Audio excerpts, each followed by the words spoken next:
Hello, everyone. Ah, Today we're going to talk about role-playing games, one of my favorite subjects.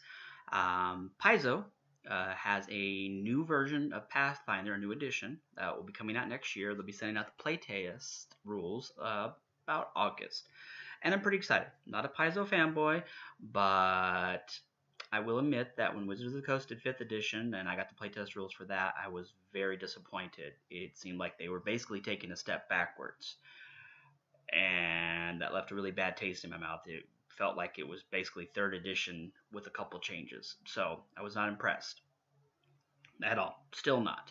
Uh, so I'm actually excited about Paizo because it does seem like they're going to be doing something different.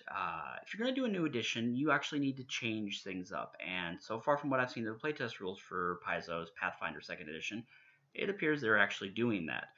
So that's a good step. And it got me thinking, because I always work on my own role playing games and try to design rules because I've yet to see an actual system that I feel is perfectly fair and perfectly balanced. And some people may say, well, there's never no such thing. There's never going to be one. And that may be true. But remember, you should always strive for perfection, even after realizing that you will never obtain it. So, today I'm going to go over, and I'm going to be looking over the side because I got them written down, 7 rules for good role playing games. Number 1, players shouldn't be penalized for playing the class they want. And that's kind of an important thing because a lot of role playing games seem to make it where uh, they'll have a class that may not be designed that well. You may look at it and it may be very obvious that it's lacking in power compared to other classes. And that's not fair for the player. If you have a player who's excited about a class, and yet when they look at the class, they realize that they're going to be severely underpowered compared to the rest of the people at the table, that's a problem. Huge example for me is spellcasters. D&D, Pathfinder, most fantasy role-playing games have this problem. They penalize spellcasters. They honestly make it like, you want to be a spellcaster? Well, no, no, no, no, no, no, no, no, no. Spellcasters, no, no, no. Why don't you play melee class? Martial power class. Those are good. Spellcasters, no. Spellcasters, bad. Um, 4th edition D&D. I know a lot of people had a problem with it, but the one thing they did get right were all the classes were very fairly balanced. If you wanted to play a wizard, you didn't feel like you sucked compared to your friend who wanted to play the fighter. You were different, but you both got to play the class you wanted, and that's really important. Number 2, something that is core to a class should not be limited. Again, just goes back to spellcasters. And I know a lot of people will go, well, no, spellcasters can cast spells. They cast 0 level spells, and they can cast those repeatedly. This is, I dig at 5th edition D&D. And that's great, but most of those spells are very limited. Yeah, you can cast them over and over again, but let's say you're doing 1d3 damage each time. Big whoop. Honestly, who's excited about doing 1d3 points of damage, plus maybe the intelligence modifier, wisdom modifier, every time they can cast a spell? When you got the fighter over there wielding a great sword, and he's doing 1d12 plus his strength modifier every swing. The best way I can put it into example is if you have a player complaining that they don't think it's fair that a spellcaster should be able to cast spells all the time because they're too powerful, you tell the fighter, okay, I saw you swing your great sword. Well, you have to wait 3 rounds before you can swing it again. Watch them sputter and say that's ridiculous, and just say, well, that same thing applies to spellcasting. Well, you swung that great sword and it threw your whole body out of whack, so you need a couple rounds to recover your breath and make ready to swing again. Sounds ridiculous, right? Exactly. So that's why something that is core to a class should not be limited. I'm not talking about spellcasters being able to cast 66 fireballs every round, but if you need to, you could limit that damage, like maybe scale it down. Okay, somebody wants to cast a fireball every round. Maybe it's every round is 1d6 plus intelligence modifier damage in a 3x3 grid, and that's how much damage it does. But they can cast it every round. The player gets to do what they want, and the fighter doesn't feel like they're overpowering them. Kind of thing. Number 3, no race should be more powerful than any other, just different. And back in 3rd edition D&D, they actually had races that were so powerful they took experience points penalties, or they had race levels that you had to take before you could actually start taking class levels, things like that. If you have to limit a race in that regard, it shouldn't be a playable character race. And I know that may get a lot of flack from people, but it's the truth. If you have to handcuff the player to allow them to be on the same playing level as the other players in the table, that race has no business being a playable character race. You know, if it's a race you created, go back to the drawing board and fix it again, because it's just not right. Number 4, we kind of already discussed this. No class should be more powerful than any other class, just different. And again, 4th edition D&D did a really good job of balancing that. If you were a wizard, you didn't feel that you were more powerful than a fighter. You just felt that you were different than a fighter. Your dice damage was fixed, whereas the fighter's was based on his weapon. But I never had a player in my group that complained that their wizard wasn't doing as much damage as a fighter, because they wanted to play the wizard and their friend wanted to play the fighter, and if they both get to play what they want and neither one of them is outpacing the other one, then everybody's happy. Number 5, rules are meant to enhance the game and move it along, not limit and constrict it. And this is important.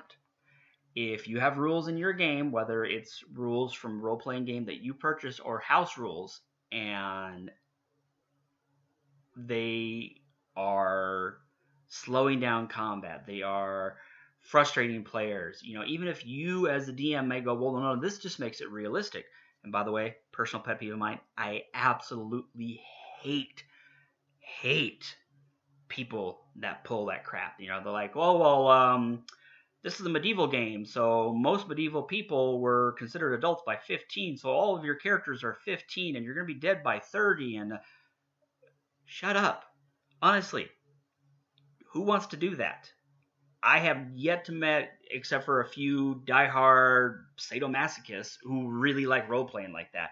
That's absolutely infuriating. Role-playing is meant to be enjoyable, and it's meant to be an escape. Some players do like that sense of realism, but they are a very, very small minority. Most players want to play the game to have fun. You accept that hit points are an abstract system. You accept that in real life, people can't go to and cast a fireball. These are things that you accept, but you role play because you want to escape and get a chance to do these things. Reality is enough of a bummer as it is. Don't cram it into your role playing games. Okay. Number 6, and this kind of ties back to that one. Setting is meant to enrich the story and provide a nice framework, not be a cage. This is more for the DMs than the players, but it's a good point for everybody. If you as a DM have envisioned a world where arcane magic is forbidden and divine magic is praised as being all powerful, and fighters only protect the clergy, and rogues who get caught get their hands cut off, and you provide this is your framework for the world, and your players take a look at it and look at you and go, this sounds really strict, sounds really unfair. And you have another player's like, yeah, I always play the wizard, what am I supposed to do now? You have another player's like, I always play the thief. What? So now I have to constantly be paranoid, wondering if somebody's going to turn me in? Again, settings, and I've talked about this before, certain small restrictions actually make the players more creative. And this is true. If you tell your players, you can play any race you want, you can play any class you want, there are no rules in this game, your players actually are not going to have a lot of fun. They need a little bit of structure. But again, it shouldn't be restricting. It shouldn't be shackles on their feet. If that's how they honestly feel about your setting, even if you worked on this setting really hard and you think this would be a really fun campaign, remember, the DM and the players are supposed to work together, to tell a story.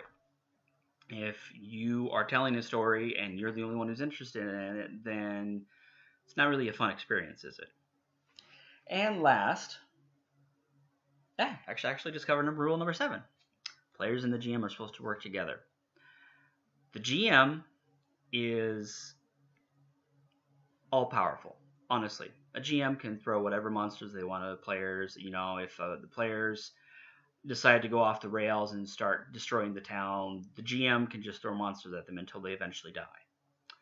By the same token, flip side of it, if the players decide that the GM has worked really hard on this carefully crafted campaign and they go, screw that, we want to go to the tavern and get into a bar fight and maybe burn the town down, kill everybody in it. It's not very fun for anybody. You have to work together. I mean, it's a collaborative effort to make a role-playing game work and to tell a story. And so if you have players who constantly do things that are disruptive and they fight with the other players and stuff like that, and they don't go along with any plans, and their excuse is, well, I'm just playing in character. No, you're being a jerk. Stop that. It's not fun for anybody else, and it may be fun for you, but when you're left all alone at a table, when all your friends and the GM decide they were on run a game without you, that's a wake-up call. So, anyway, that's it for me. Like I said, I would love to hear your guys' thoughts. Like I said, I have never yet seen a role-playing game that actually does do all 7 of these things. I've seen role-playing games that do a few of them, obviously, because if they didn't do a few of them, they wouldn't be very popular and they wouldn't last. But I have yet to find a game that does all 7. So I'd love to hear your thoughts. So go ahead, please, leave me a comment down below. If you like the video, go ahead and leave it a like. If you're a first-time subscriber, thank you. Welcome. I'm trying to do videos once every week or so, usually geeky subjects, sometimes writing, things of that nature. That's about it. All right. Thank you very much for watching. I hope you all have a great day.